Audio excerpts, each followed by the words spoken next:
writing is more than just words on a page. It is the very foundation of human civilization. Before we could record our thoughts, our stories, and our laws, everything we knew lived only in the fragile container of human memory. Today, we take this power for granted, but for most of our history, it simply didn't exist. How did this invention emerge, and how did it fundamentally change what it means to be human?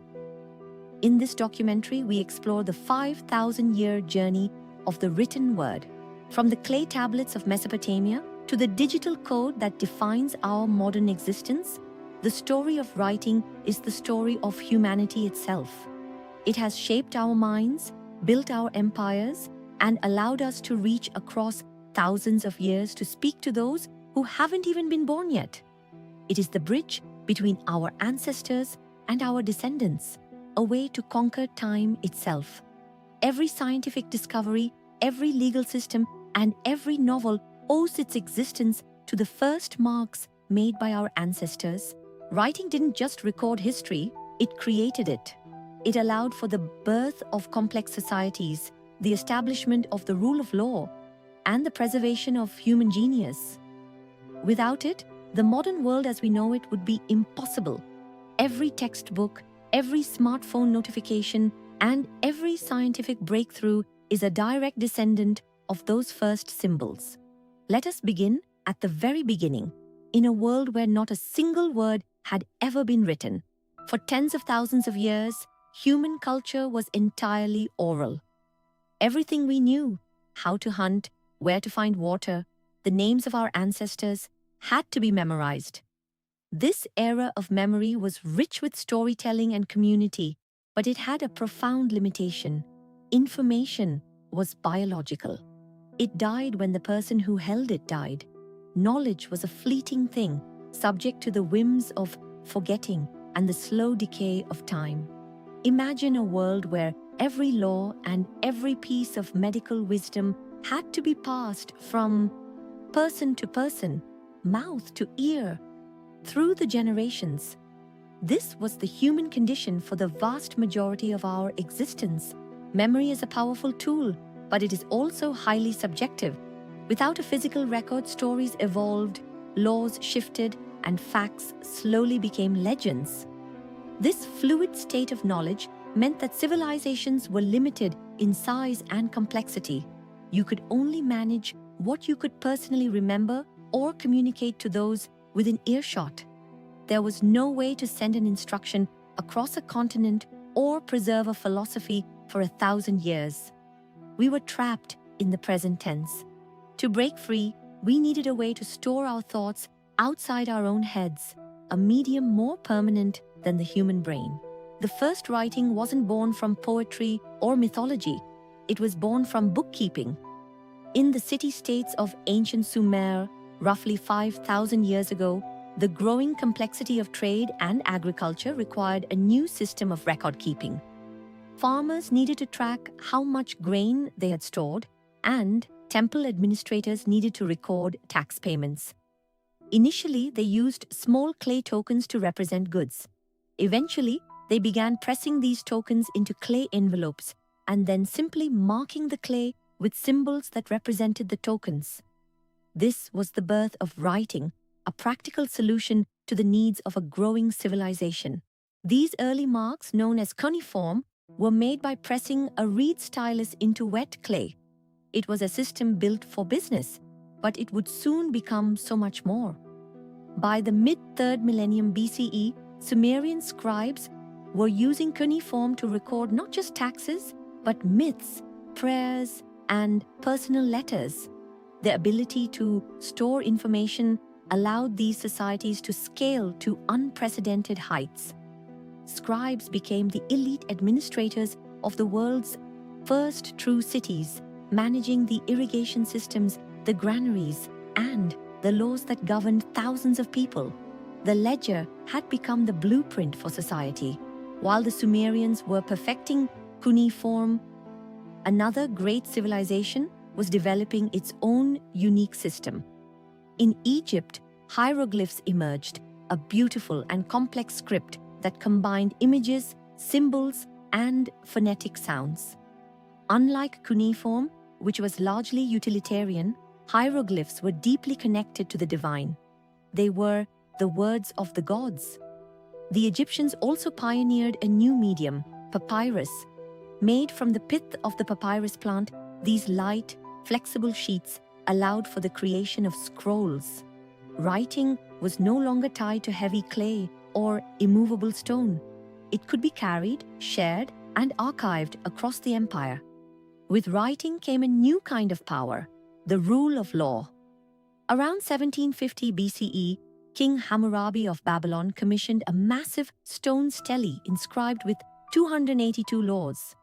This wasn't just a list of rules, it was a public declaration of justice that everyone could see.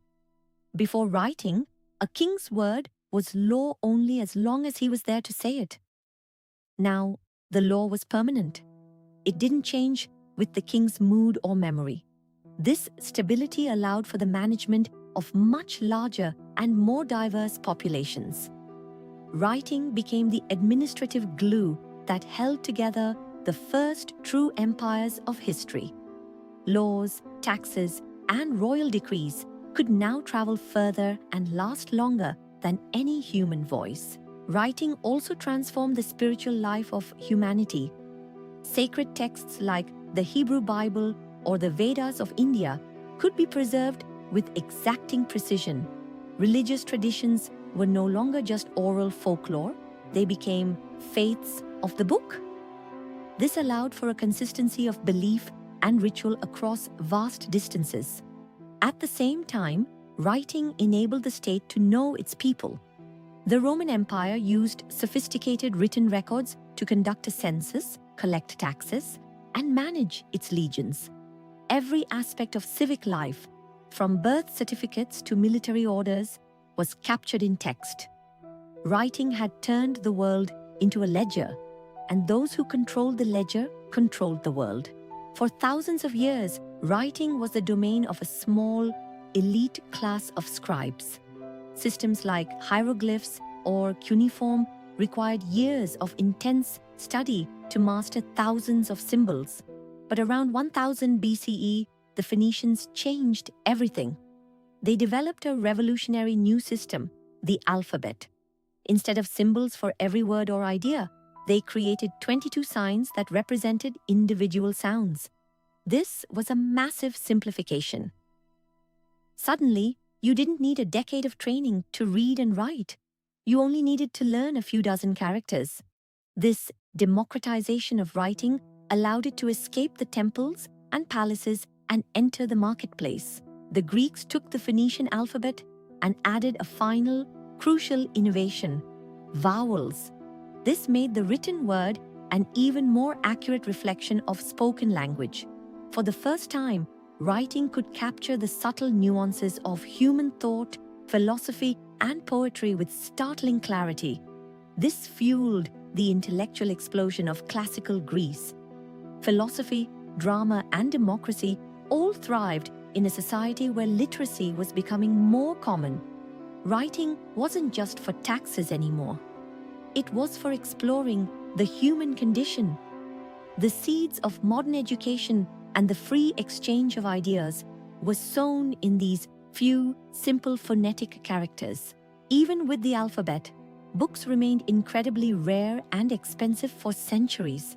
In the Middle Ages, every book had to be hand-copied, often by monks in monasteries. A single Bible could take an entire year of labor to complete. This meant that knowledge was still a scarce resource, locked away in monastic libraries and accessible only to the clergy and the very wealthy. The written word was a treasure, but it was a stationary one. To change the world, writing needed to be fast. It needed to be mass-produced. It needed a machine. The stage was set for one of the most significant inventions in the history of our species, the printing press. In the mid-1400s, Johannes Gutenberg combined several existing technologies, movable type, oil-based ink, and the wine press, to create the printing press. This was the first mass-production technology. Suddenly, a machine could produce thousands of pages, in the time it took a scribe to write one. The price of books plummeted, and the number of books in Europe exploded within decades. This wasn't just a technological shift, it was a social earthquake. Printing fueled the Reformation, the scientific revolution, and the Enlightenment. Ideas could now travel faster and further than ever before. Knowledge was no longer for the few, it was for the many. The industrial age supercharged the power of printing, making newspapers and novels the primary way people understood their world. Then, in the 20th century, the digital revolution changed the very nature of writing. The computer and the internet turned the written word into a stream of data that could travel across the planet at the speed of light. We moved from the physical to the virtual. Today, we are writing more than at any point in human history. Every second, millions of texts and emails are sent, creating a massive, interconnected global conversation. Writing is no longer something we do on paper. It is the fabric of our digital lives. But this abundance comes with a new challenge: information overload. In an age of infinite text, we are struggling to find the truth in the noise. The written word, once a rare and precious resource, is now so common that its value is changing. We are no longer limited by what we can record, but by what we can filter. We are in the midst of a new transition, as profound as the one from oral memory to the first clay tablets. How we handle this flood of information will define the next chapter of human history. The responsibility to discern and preserve truth now falls on us all. From simple marks in clay to the complex code of our digital age, writing has been the bridge between minds across the millennia. It allowed us to conquer time and space, to build civilizations, and to preserve the very essence of what it means to be human. As we move into an uncertain future, the written word remains our most powerful tool for connection and understanding. Writing didn't just record history, it created it. And it continues to shape how we think and how we live every single day. Thank you for joining us on this journey. Subscribe for more long-form facts and history.